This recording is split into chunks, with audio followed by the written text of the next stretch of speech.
Yeah, because I look at it as like everybody sees Amazon and they're like, this is amazing. They've got Prime, they've got same day delivery, they've got this. Well, if you're a small Shopify store, you're never going to have the money and the time and the resources to do that. So can Narvar provide some of those same experiences for these smaller and even large businesses? Even large businesses are not going into that themselves. They're not tech first.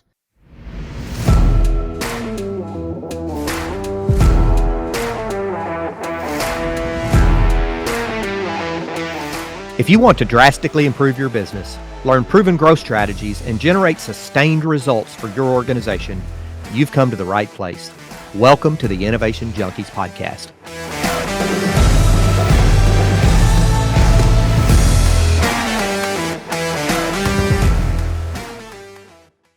Hey guys, welcome to another episode of the Innovation Junkies podcast. My name's Jeff Standridge. This is Jeff Amrine.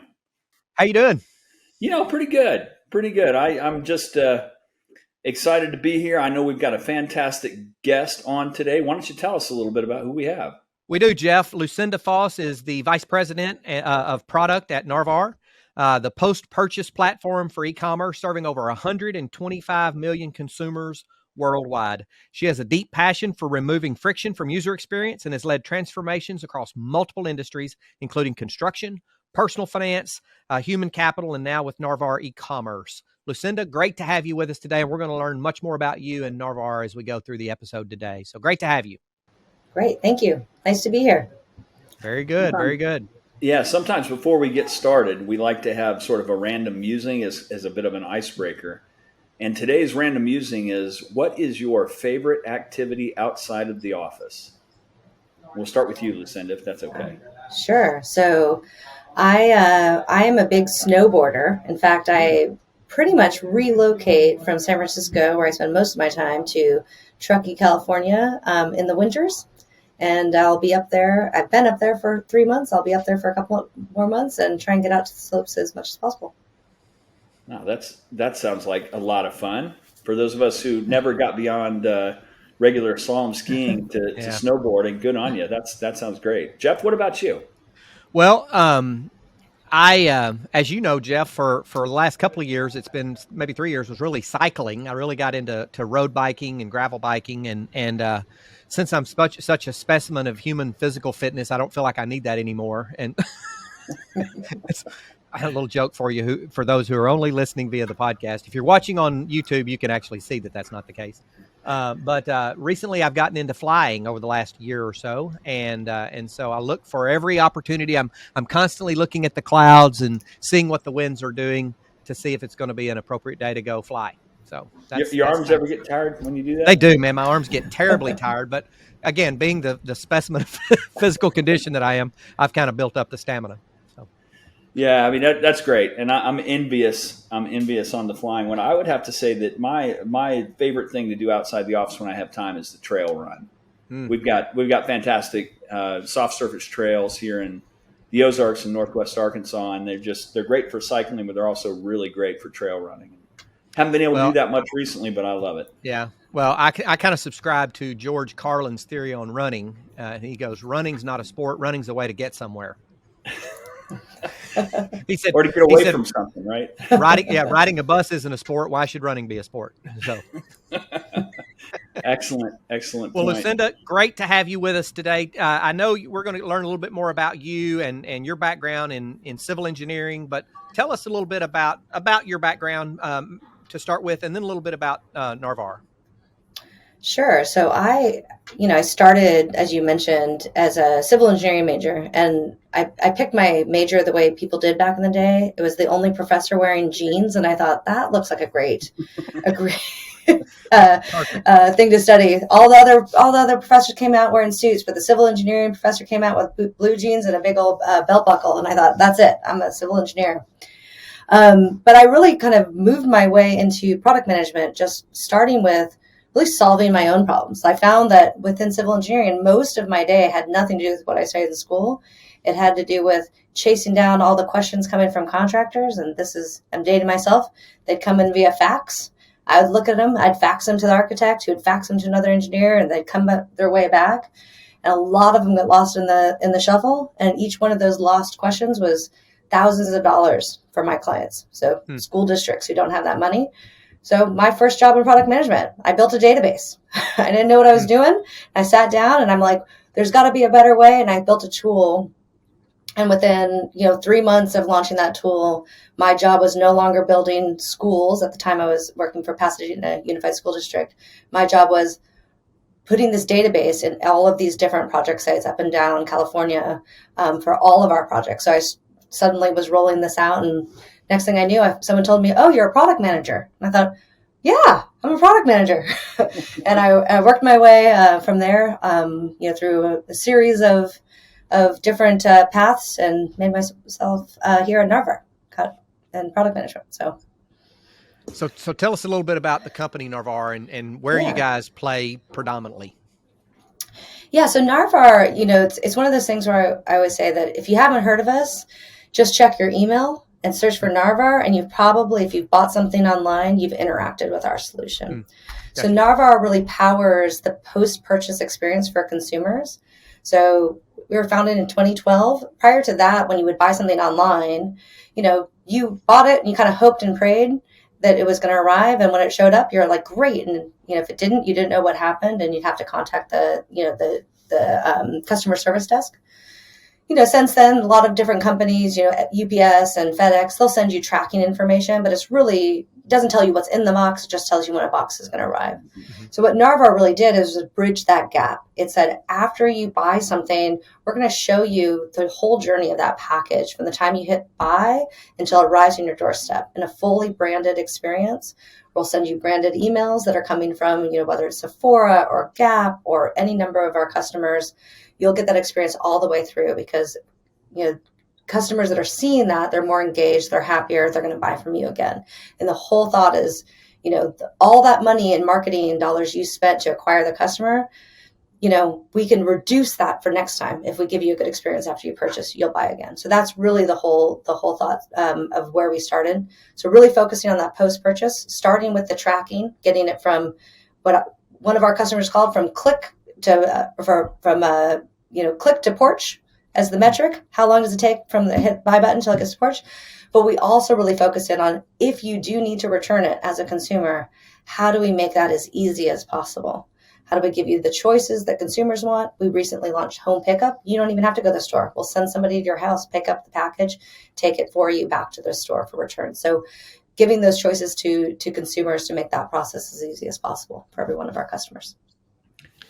How big an opportunity is that reverse logistics piece? Because that seems like a major pain as on e-commerce grows and as people get more and more stuff shipped to their house. Particularly, I think about apparel. It doesn't fit right. I want to send it back. Talk about where that's going. That reverse logistics piece. Yeah, it's definitely I would say it's fairly controversial, right? It's growing fast, and it's growing fast in a lot of different ways. I think we can all thank Zappos way back when for free shipping and returns. And that got us all used to it as consumers. Oh, if it doesn't fit, we'll just try it on, we'll send it back. So it is growing, hand over fist. I mean, every year, the number of items that are being returned is significant. But we want to provide consumers that choice. So yes, more and more items are being purchased online. Pandemic absolutely accelerated online shopping. But as you mentioned, it also increased online returns. So it's definitely growing. And we're really focused on a couple things. So one is, how do we help you buy the right thing the first time? And then if we can't, how do we make it as seamless as possible to return it? And if we can't return it, what are your other options? And that's really where you'll start seeing a lot of companies moving to more sustainable options. If they can't resell it, they might offer you to keep the item even if you want to return it. Or they may have us, we might just pick it up from you and send it to an actual, third-party location who can, recycle it or resell it in another market. So there's really a lot of different areas that are exploding in this space, and retailers are absolutely trying to figure it out, how to do it. And I think the one thing that we learn is, the way I look at it is, it makes a ton of sense for a retailer to take an item off the shelf, put it in a box, and send it to you as a consumer. It makes zero sense for a retailer to get a bunch of boxes individually back from you. So, they don't want people picking these things up and opening individual boxes. So even thinking about consolidation, how do we put them in a bigger package? How do you put them on a pallet? Distribution centers are used to receiving large pallets of goods, not individual items. And so really focused on, streamlining the operational side on the reverse logistics as well. So Narvar's primary customer would be e-commerce companies, people that are selling and shipping, right? Yeah. Yet you're trying to also impact the customer experience for the actual end users, the customer class, the consumers. So being a B2C, B2B2C kind of business, talk about some of the challenges there with regard to impacting customer experience. Yeah, it's interesting. I mean, my past, I've spent like the majority of my career in what I would call HR technology. So whether it's employee experiences or candidate experience and applicant tracking systems, they're all faced with the same thing. Our customer is the business and their customer is the consumer. And how do you balance those? They're not always aligned, right? So retailer doesn't want you to return anything. So one thing they could do is provide a ton of friction to make it hard to return, but then you're not going to come back as a consumer. And so how do we balance those is definitely a challenge.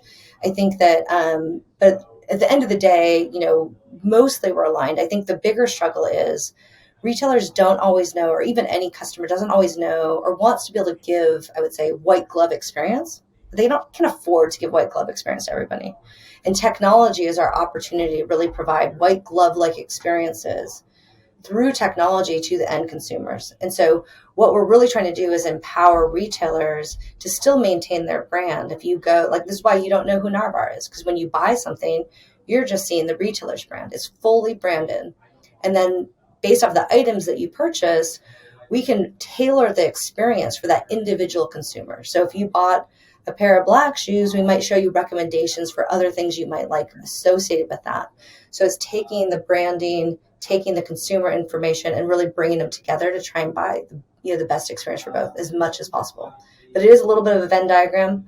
So it's we're trying to figure out where are the overlaps, where are they, you're both interested in, how do we provide that through technology? I got to ask, where did the name come from, Narvar? Narvar, it's interesting. It's the CEO, I don't know why he came up with this name, but apparently I think it's in Sweden. It's in one of the Scandinavian countries. There's a yearbook called Narvar Ho, I think it's called, which is what, where, when. So if you think about a package, what did I buy and where is it, is really where the name came from. So it was trying to take that concept of what was being used for, I think it was Swedish yearbooks and translate it into the retail space. So if I watch again an episode of Vikings, I might cue in to hear that. I'm pretty sure all the Viking universities, in the Vikings probably have yearbooks. Yeah, probably so. Narvar, I think it's Narvar Ho. I'll probably get the name wrong. So. No, very cool. Thank you for that. That's super interesting. So let's shift a little bit to product innovation. So you're the lead of product there, and how do you go about making sure that Narvar is innovating in the various products that you all create? Yeah, I mean, I think it's always easy. I would say Narvar is definitely the market leader in a lot of these spaces, and so it's easy to just kind of feel like you're coasting. But reality is, we're constantly looking at how to improve, how to make better customer experiences.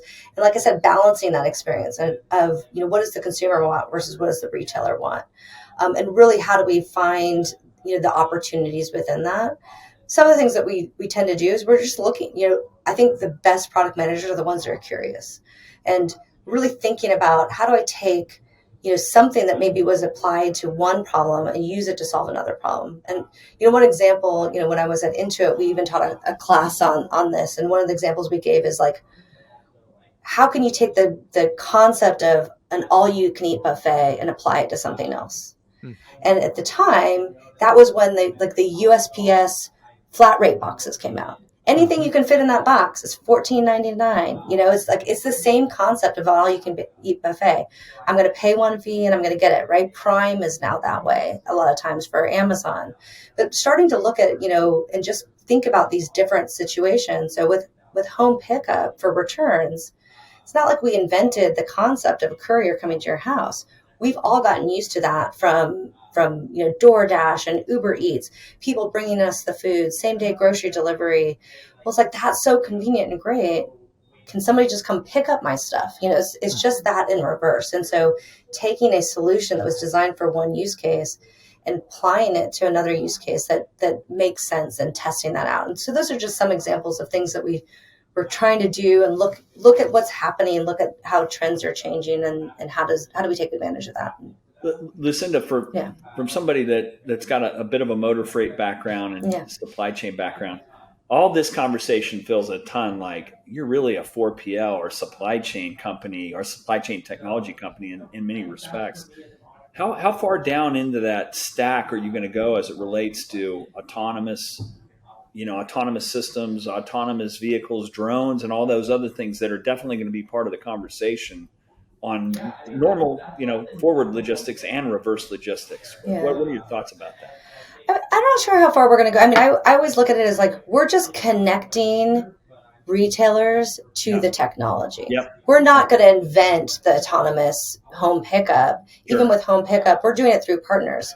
But rather than our retailers having to one by one, city by city, negotiate deals, we can negotiate what's going to be the best option for this, for San Francisco. Who's available, who can pick up your item, do the return.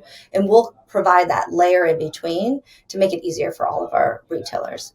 So when they go autonomous, we'll be happy to tap into it. Sure. But Narvar, I don't think we're not going to move into that space ourselves. It makes perfect sense. Asset light technology, enabling technology. That's right. All the people with the CapEx in those areas can do what they do better.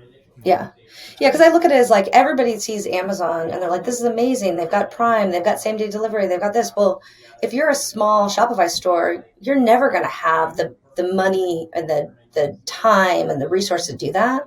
So can Narvar provide some of those same experiences for these smaller and even large businesses? Even large businesses are not going into that themselves. They're not tech first.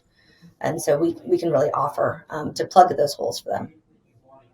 So going back to the concept of product innovation for a moment, what's your favorite product innovation story? Oh, boy. That from just in general or something that I've done?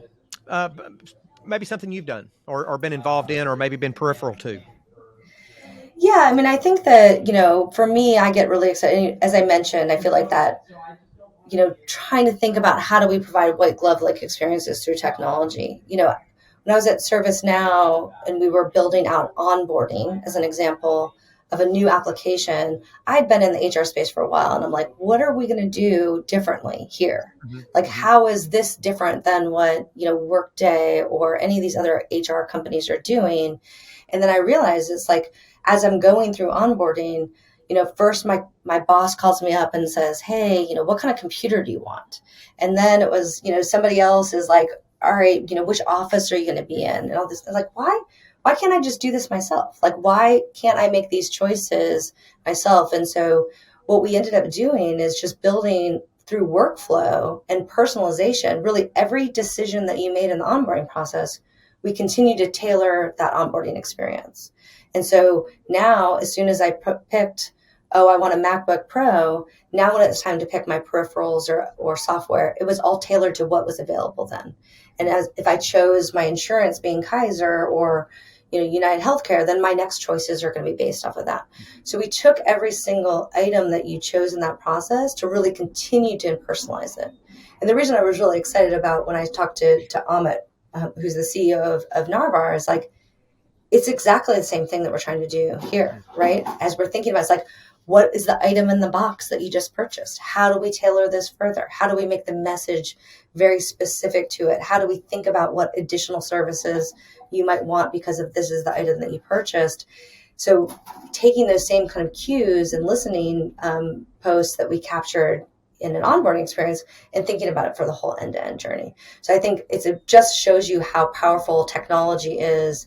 And if we just think about it the right way and remember the choices you've made in the past, we don't have to ask you every single time if you have a printer and you're going to print out this label. You've done printerless returns 10 times in a row. I'm going to guess that you're going to want to do it the next time, and then continue to tailor that experience. So that, that's just one example where, how I made the leap as well into e-commerce and seeing those connections between the two. Do you see any common mistakes that organizations make when it comes to innovation, particularly product innovation?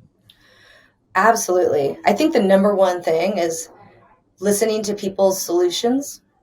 As a product manager, you go and everyone comes to you with like the solution. And when you go and implement that solution, you really quickly realize that it's not solving anybody's problem at all. And so I've seen that over and over and over again. The best product managers are the ones who really, keep asking why till they truly understand what it is that you're trying to solve. Mm-hmm. So, just to give an example, when I was at JobVite, one of our customers was Twitter, obviously in the news a lot. And I took a feature away from our product that said you couldn't move all your candidates from one job to another job. And Twitter recruiters called me up and they were just so upset. And they're like, we need this feature back. And then asking a few more questions. Well, it turns out that the reason they wanted it back was that they had 500 postings for engineers on their career site.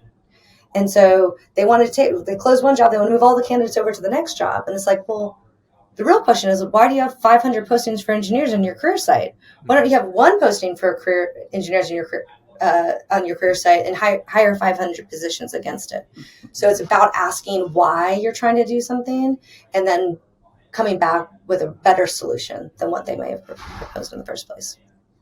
Very good. Yeah, Very good. I mean that is very insightful, and we spend a lot of time working with concept stage startups and startups at every stage, and inevitably they want to start with the solution. They don't understand the depth of the problem or the unmet need, and they've done no customer discovery at all. It's other than maybe family and friends, which is not particularly useful. So that's really really good insight. Yeah. So, Lucinda, where can our listeners connect with you and learn more about Narvar? Well, you can definitely come to narvar.com and see what we're doing there. I'm on LinkedIn, so the benefit, I think, of having an unusual name like Lucinda, unlike the Jeffs of the world, just Lucinda.Foss at narvar.com, or you can find me LinkedIn /Lucinda Foss. Pretty easy to find. I think if you Google my name, I'm probably going to be the only one you find. So very good. Very good. Well, it is a pleasure having you with us today. We appreciate you taking the time to spend with us. Yeah, thank you. Thanks so much for coming on, and have fun next time you get to Truckee to do some skiing. Heading back up on Saturday. As long as the snow doesn't melt, I'll be out on the slopes. Enjoy it. All right. Thanks, all. This has been another episode of the Innovation Junkies podcast. Thank you for joining.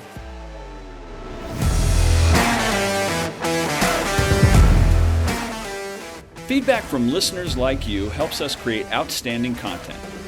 So if you like this episode, be sure to rate us or leave a review. Also, don't forget to subscribe to get the latest growth and innovation strategies. Thanks for tuning in to the Innovation Junkies podcast.